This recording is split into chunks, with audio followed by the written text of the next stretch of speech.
This is Kuya Russell. So ngayon guys, tuturo ko sa inyo kung paano mag-remove ng Gmail account sa ating cellphone. So first, open tayo ng Gmail. Ayan, tapos click natin to, profile at manage account.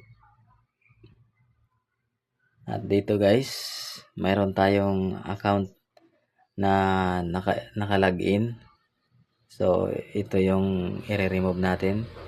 So click lang natin yan. Tapos itong remove, ayan, click lang natin yung remove account. So ayan, pagkatapos dyan, remove na natin yan. So wala na, naka-remove na yung account natin. So yan lang guys yung tutorial natin, napakadali, napaka-easy.